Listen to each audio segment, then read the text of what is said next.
Have you discovered a pattern where some of the most happiest or most successful, one and the same, arguably the same thing, I've noticed successful and happy people, they all have this in common. Is there anything like that? I think there's two things. Okay. I think the first thing I'd say is they have complete discipline and dedication to the art.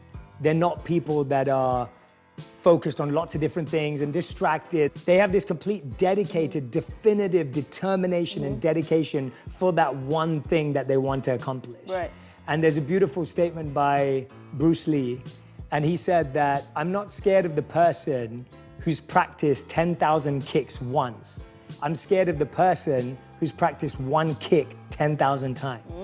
And so if you can think about Bruce Lee being scared of anyone, right, he's saying that someone who's focused again and again and again, so discipline. But here's the second part, and I think that's where the happiness comes in. Discipline can make you successful, but the successful people that are happy that I notice, they have humility. Like they constantly want to learn. When they meet you, they're not trying to show you what they know. They're asking you what you know that they don't know yet. Wow. And so I found that that added quality is what transforms success into happiness, is humility.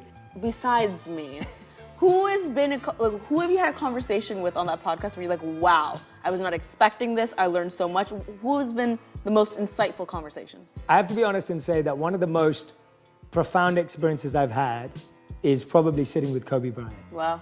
And I didn't know him, we weren't connected. We were fortunate enough to have this opportunity to sit with him on the podcast. And, you know, the world sadly lost him, I think 3 or 4 months after that. So it was very close to that time.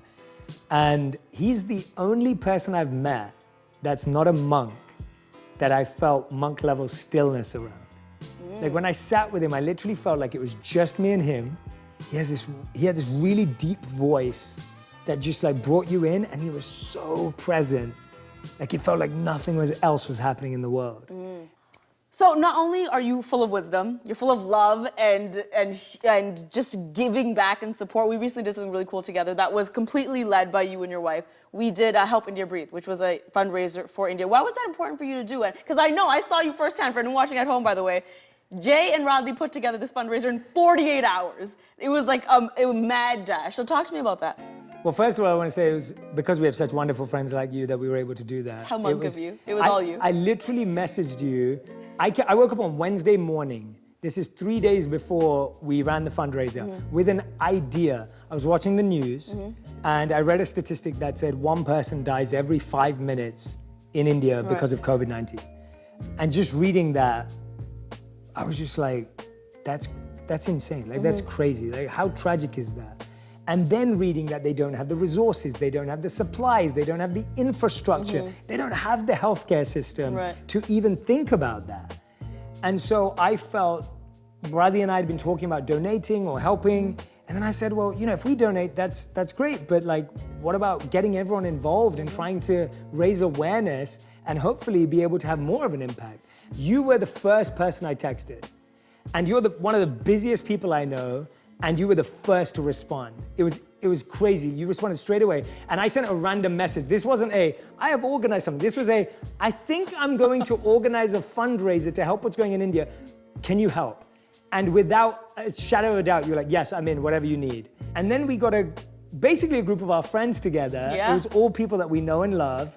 And we said, hey, we're going to organize this 2-hour fundraiser event to have a discussion about India. And we wanted to show both our love and appreciation for India and what impact it's had on our work, and at the same time raise awareness for the cause. And now it's, you know, as we're taping this, it's been about 2 weeks since we ran the fundraiser, and I'm so grateful because literally we announced it, and then Shawn Mendes got involved and he posted out and he donated $50,000. And then Camila Cabello got involved and she posted it out. And then Ellen saw it, and then Ellen posted it out and raised over $55,000. And now, 2 weeks since that date, we have raised over $5 million. And I just feel so grateful to like In Diaspora, who matched our $1 million, Ray Dalio, who came in, Vinod Khosla, who came in, both giving $1 million each. But the most powerful thing about it, that's a drop in the ocean in terms of the impact that's needed. But what we can celebrate is that our community all stuck together, we all got together and everyone worked together. And I think that's what I feel so grateful and happy about. And I know you're very humble, but it took a leader and took leadership to do that. So thank you, Jay, for everything you did. I literally, for everyone watching at home, I saw in 48 hours. I went to Jay's house in the morning because I did live. I was stressed. And he was wearing a headset. And this person was like, wait, okay, what? I don't see this. That's really hard to do. No, but it was incredible work. Well, listen, I could talk to you for hours on end. I'm so grateful to call you a friend. And I know everyone watching at home has definitely learned something new from you. I learn something new from you every time we hang. If you want to hear more from Jay, check out his podcast called On Purpose. Anywhere you listen to your podcast, you will not regret it. Thanks so much for coming. I love you. I love you too. Hey, thanks so much for watching this clip. I hope you enjoyed it. If you did, make sure you subscribe to this channel for more just like it. If you don't, none of us can leave set.